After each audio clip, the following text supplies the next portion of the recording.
Hello buddies, first of all good evening to all of you. और last time जो है काफ़ी time से हम लोग क्वेश्चंस पे डिस्कस नहीं कर पा रहे थे, तो कुछ प्रॉब्लम्स हो गई थी जिसके कारण जो है अभी अपनी क्लासेस हम लोग कंटिन्यू कर रहे हैं। और इसमें जो है हम लोगों को कंटिन्यू क्लासेस लेकर के आनी है। ये क्लासेस पहले भी चल रही थी कंटिन्यू, लेकिन किसी प्रॉब्लम से मैं रिकॉर्ड नहीं कर पा रहा था। लेकिन अभी वो प्रॉब्लम सॉल्व आउट हो गई हैं, तो अब ये क्लासेस डेली क्वेश्चन आपके आते रहेंगे। तो जैसे बच्चों इसमें क्वेश्चन है, संसद में संयुक्त अधिवेशन में किस विधेयक पर निर्णायक मत देने का अधिकार किसे है? संसद में संयुक्त अधिवेशन में किसी विधेयक पर निर्णायक मत देने का अधिकार किसको है? तो बेटा ये लोकसभा का अध्यक्ष देता है। इसमें आंसर होगा लोकसभा का अध्यक्ष। सॉरी, हमने बी मार दिया। इसमें जो आपका आंसर होगा वो आंसर होगा आपका लोकसभा का अध्यक्ष। देखिए इसमें आंसर होगा आपका, सॉरी, इसमें आंसर होगा आपका डी, लोकसभा का अध्यक्ष। दूसरा क्वेश्चन है, राज्यसभा में किसी राज्य का प्रतिनिधित्व होता है राज्य के क्षेत्रफल के अनुसार, राज्य की जनसंख्या के अनुसार, उस राज्य के लोकसभा के प्रतिनिधि की उस राज्य के लोकसभा के प्रतिनिधि की संख्या के अनुसार, प्रत्येक राज्य के उम्मीदवारों की निश्चित संख्या के अनुसार। तो उसमें जो हो जाएगा बेटा राज्य की जनसंख्या के अनुसार। आंसर क्या होगा इसमें? बी होगा। राष्ट्रीय कोष का अभिरक्षक कौन सा अंग है? राष्ट्रीय कोष का अभिरक्षक, जो राष्ट्रीय कोष है उसमें से जो पैसा निकलता है बच्चों, देखो वो विनियोजन विधेयक के माध्यम से निकलता है, तो उसके लिए विधानमंडल जो है वो महत्वपूर्ण अंग है, वो इसको देखरेख करता है इसकी। अगर हम यहाँ से ऊपर बढ़ें तो जैसे अगला क्वेश्चन देखिए हम लोग, तो निम्नलिखित में से कौन सा एक संवैधानिक निकाय नहीं है? ये क्वेश्चन पूछ रहे हैं कौन सा एक संवैधानिक निकाय नहीं है। तो संवैधानिक निकाय कौन सा नहीं है? तो बच्चों देखो, पहले जो योजना आयोग था वो संवैधानिक निकाय नहीं था, लेकिन अभी जो है जब से सॉरी, ये नीति आयोग 2015 से बन गया है, तो 2015 के बाद योजना आयोग को रिमूव कर दिया गया है और उसके स्थान पर जो है अब नीति आयोग को ले लिया गया है। तो नीति आयोग भी एक क्या है? गैर संवैधानिक निकाय है और इसके लिए संविधान में कोई प्रावधान नहीं किया गया है। तो इसमें आंसर होगा आपका योजना आयोग। ऐसे व्यक्ति कौन हैं जो राज्यसभा के सदस्य होते हुए भी राज्यसभा और लोकसभा दोनों में बोल सकते हैं? तो ये जो होते हैं कौन हो सकते हैं वो लोग? तो राज्यसभा का उपाध्यक्ष नहीं, राज्यसभा का मनोनीत सदस्य नहीं, राज्यसभा में सदन का नेता, वे मंत्री जो राज्यसभा के सदस्य हैं। तो ये आंसर होगा इसका आपका डी, आंसर होगा आपका डी। भारत सरकार का मुख्य विधि अधिकारी कौन है? तो भारत का महान्यायवादी, ये पहला विधि अधिकारी होता है। देश में पंचवर्षीय योजनाओं का अनुमोदन करने वाले सर्वोच्च निकाय कौन सा है? तो बेटा अनुमोदन जो करता है वो राष्ट्रीय विकास परिषद करता है।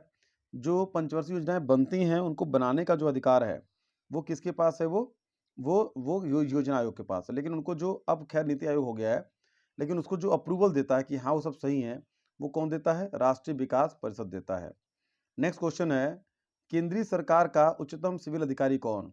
तो केंद्रीय सरकार का जो उच्चतम सिविल अधिकारी होता है, उच्चतम सिविल अधिकारी, वो होगा आपका महान्यायवादी, महान्यायवादी होगा।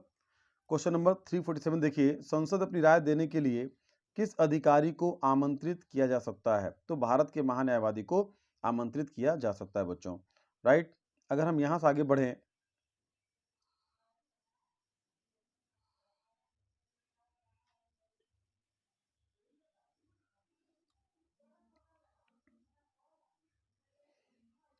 भारत का योजना आयोग है, एक संवैधानिक निकाय है? नहीं। एक स्वतंत्र और स्वायत्त निकाय है? नहीं। एक सांविधिक निकाय है? नहीं। एक असंवैधानिक निकाय। एक्चुअली जो असंवैधानिक है वो कहना कहीं से भी ठीक नहीं है, लेकिन इसका जो आंसर होगा आपका वो क्या होना चाहिए? आपका डी होना चाहिए, राइट। अच्छा, अगला क्वेश्चन देखिए जरा।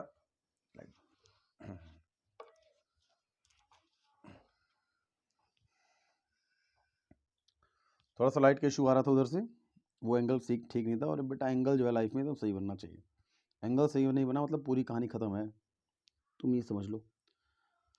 निम्नलिखित में से कौन सा भारत में प्रशासन पर विधायी नियंत्रण का एक साधन नहीं है? निम्नलिखित में से कौन सा भारत में प्रशासन पर विधायी नियंत्रण का एक साधन नहीं है? तो सदन का विघटन है, संकल्प है, प्रश्न है, अविश्वास प्रस्ताव है। तो कौन सा एक अविश्वास प्रस्ताव? आंसर क्या होगा बेटा इसमें? डी आंसर मारिए। सदस्य न होते हुए निम्नलिखित में से कौन सा संसद के किसी सदन की कार्रवाई में हिस्सा ले सकता है मत देने के अधिकार के बिना? तो जो महान्यायवादी है ये लोकसभा में राज्यसभा दोनों में बोल सकता है वहाँ पर डिबेट कर सकता है, प्रश्न पूछ सकता है, उत्तर दे सकता है, लेकिन जो है ये महान्यायवादी किसी भी हाल में जो है क्या करेगा, ये वहाँ पर मत नहीं दे सकता है। प्राक्कलन समिति के सदस्य होते हैं केवल लोकसभा के द्वारा, कुल 30 मेंबर होंगे और 30 के 30 कहाँ से होंगे, केवल लोकसभा से चुने जाएंगे, राइट। अगर हम यहाँ से आगे बढ़ें तो लोकसभा का जो अध्यक्ष होता है, जो लोकसभा का अध्यक्ष होता है, इसका चुनाव किसके द्वारा?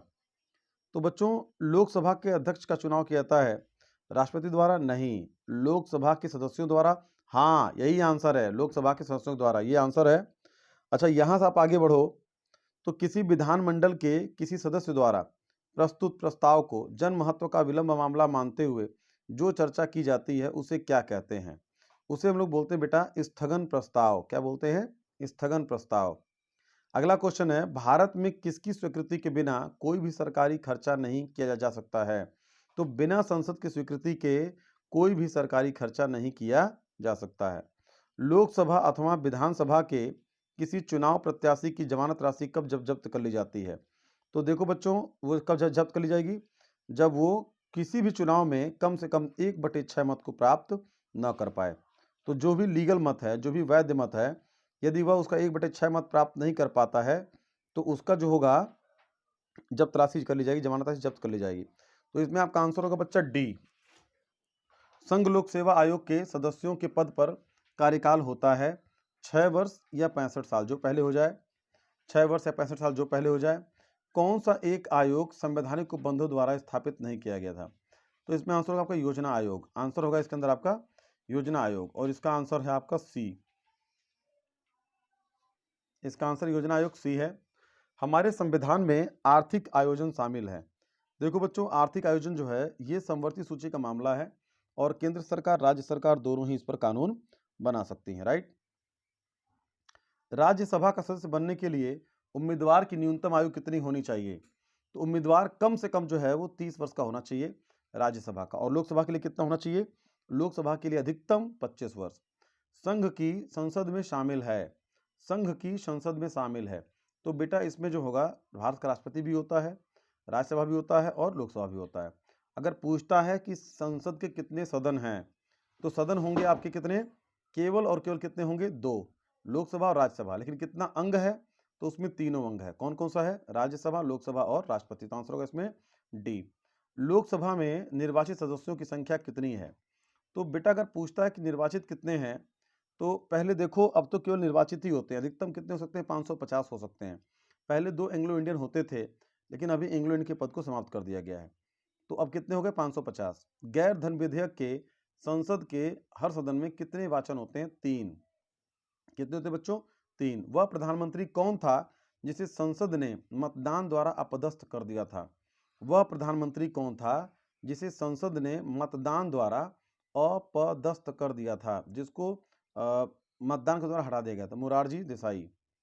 1 वर्ष तक राजस्व एकत्र करने का प्रस्ताव सरकार किस विधेयक द्वारा करती है? 1 वर्ष तक। तो बेटा इसका आंसर होगा वित्त विधेयक, वित्त विधेयक के द्वारा। अगला क्वेश्चन देखिए, चुनाव लड़ने के लिए प्रत्याशी की न्यूनतम आयु कितनी होनी चाहिए? संसद का चुनाव लड़ने के लिए तो कम से कम 25 साल का होना चाहिए, तभी वो चुनाव लड़ सकता है, लोकसभा का मेंबर बन सकता है। संसद के किसी भी सदन के 2 सत्रों के बीच अंतराल किससे अधिक नहीं हो सकता है? तो कम से कम 6 महीने का, सॉरी अधिकतम 6 महीने का, यानी कि 6 महीने ज़्यादा गैप किसी भी अवस्था में नहीं हो सकता है। संसद के दोनों सदन की संयुक्त बैठक को भेजा गया विधेयक का पारित होना आवश्यक है। संसद के दोनों सदनों की संयुक्त बैठक में तो जितने भी सदस्य होंगे उनका 1/2, मतलब 1/2 + 1 उपस्थित सदस्यों के साधारण बहुमत से, कुल सदस्यों के पूर्ण बहुमत से, कुल सदस्यों के पूर्ण बहुमत से। अच्छा, उपस्थित सदस्यों के 3/4 से नहीं, इसमें होगा कि जितने सदस्य उपस्थित हैं उनके साधारण बहुमत से, यानी कि 50% + 1। भारत में किसी विधेयक को धन विधेयक कौन प्रमाणित करता है? केवल और केवल लोकसभा का अध्यक्ष। धन विधेयक जो है वो भारतीय संविधान में आर्टिकल 110 में दिया गया है और ये केवल लोकसभा का जो अध्यक्ष है वही इसको डिफाइन कर सकता है कि हाँ ये धन विधेयक है। किस दल ने 2 वर्ष के समय में 2 प्रधानमंत्री दिए? किस दल ने 2 वर्ष के समय में 2 प्रधानमंत्री दिए? तो ये जनता दल होगा बेटा। इसका आंसर क्या होगा? बी। भारत में संसद की वित्तीय समितियां निम्नलिखित में से कौन कौन सी हैं? तो देखो लोक रेखा समिति है, प्राक्कलन समिति भी है, लोक उपक्रम समिति भी है। तो इसमें जो आपका आंसर होगा वो तीनों ही होना चाहिए, 1 2 3, यानी कि आंसर क्या होगा इसमें आपका डी होगा, राइट। तो इसमें आंसर होगा आपका डी।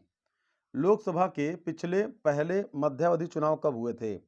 लोकसभा के लिए पहले मध्यावधि चुनाव कब हुए थे? तो ये हुए थे बच्चा 1977 में। लोकसभा के अध्यक्ष के मत को कहा जाता है निर्णायक मत कहा जाता है। भारत में राष्ट्रीय आय के प्राक्कलन तैयार किए जाते हैं। भारत में राष्ट्रीय आय के प्राक्कलन तैयार किए जाते हैं एनएसओ के द्वारा, नेशनल स्टैटिस्टिकल ऑर्गेनाइजेशन, यानी कि ए। मंत्रिपरिषद में शामिल नहीं है, मंत्रिपरिषद में शामिल नहीं है। तो कौन शामिल नहीं है भाई साहब? बिना विभाग के मंत्री। भारतीय संसद की सबसे महत्वपूर्ण विशेषता है कि यह भारत में संघ विधानमंडल है। इसमें राष्ट्रपति भी शामिल है।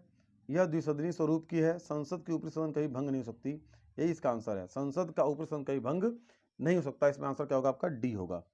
योजना आयोग का पदेन अध्यक्ष निम्नलिखित में से केवल एक हो सकता है। योजना आयोग का पदेन अध्यक्ष निम्नलिखित में से केवल एक हो सकता है। कौन हो सकता है योजना आयोग का? केवल प्रधानमंत्री हो सकता है, डी।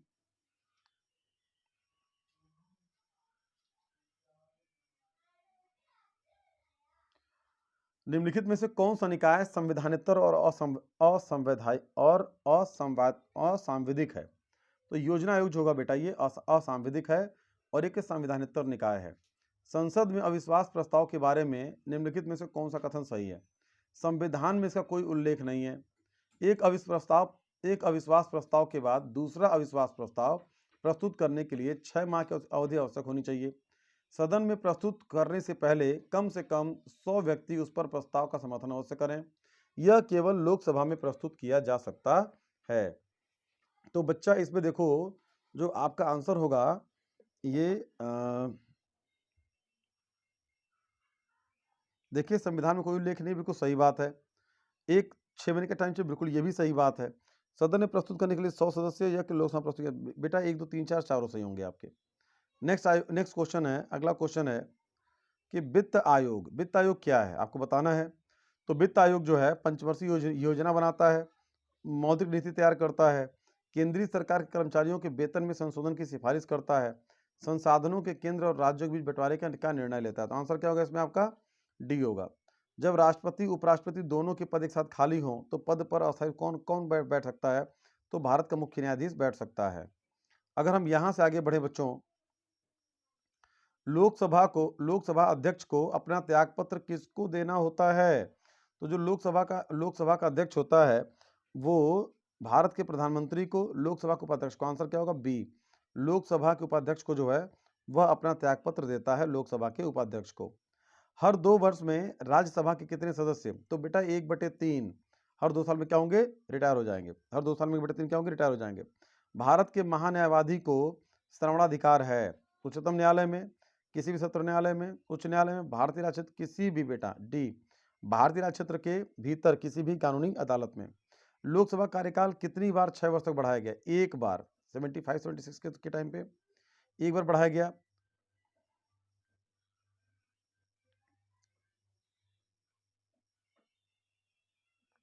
संसद सदस्य अपनी सदस्यता गंवा देगा यदि वह सत्रों के बीच अनुपस्थित रहता है। बेटा लगातार 60 दिनों तक अगर इससे अधिक वह अनुपस्थित रहता है तो वह अपना मेंबरशिप क्या होगा? गंवा देगा। भारतीय संसद द्वारा विश्व संसदीय प्रणाली में कौन सी अभिनव चर्चा प्रक्रिया प्रविष्ट की गई? तो शून्यकाल को प्रविष्ट किया गया है। भारतीय संसद का अर्थ है भारत का राज्यसभा लोकसभा, भारत का राष्ट्रपति राज्यसभा लोकसभा, यही आंसर है बेटा आपका बी। भारतीय संसद का जनता द्वारा निर्वाचित सदन निम्नलिखित में से कौन सा है? तो बच्चों जनता द्वारा जो निर्वाचित सदन है, एक तो राज्यसभा नहीं है, लोकसभा भी और राज्यसभा भी नहीं है, लोकसभा है। आंसर क्या होगा इसमें आपका? इसमें आपका आंसर होगा बच्चा सी। इसमें आंसर क्या होगा आपका? सी होगा। लोकसभा जो है वो जनता द्वारा निर्वाचित होती है। वित्त आयोग की नियुक्ति कौन करता है? वित्त आयोग की नियुक्ति कौन करता है? तो भारत का राष्ट्रपति करता है। योजना आयोग किस वर्ष गठित किया गया? योजना आयोग किस वर्ष गठित किया गया? तो बच्चों इसका जो आंसर होगा वर्ष 1950 में, वर्ष 1950 में इसका गठन किया गया। बच्चों आज बहुत टाइम के बाद एक वीडियो शुरू किया है तो मैं उम्मीद करता हूं कि आप इतने क्वेश्चंस को हल कर लेंगे। बाकी इसके आगे क्वेश्चन हम लोग को कल कंटिन्यू करेंगे। थैंक यू गाइस, वीडियो देखने के बाद मेरे दोस्तों को शेयर करो, और कल क्लास में पूछूंगा, जिसने भी कल तिकड़मबाजी की कल उसको बहुत डांट पड़ेगी क्लास के अंदर। तो सभी लोग वीडियो को ध्यान से देखेंगे, पूरी वीडियो को देखेंगे और कंप्लीट करेंगे सारे वीडियोस को। कॉकरोच आ गया था, डरता हूँ मैं भी थोड़ा सा यार। Thank you so much guys.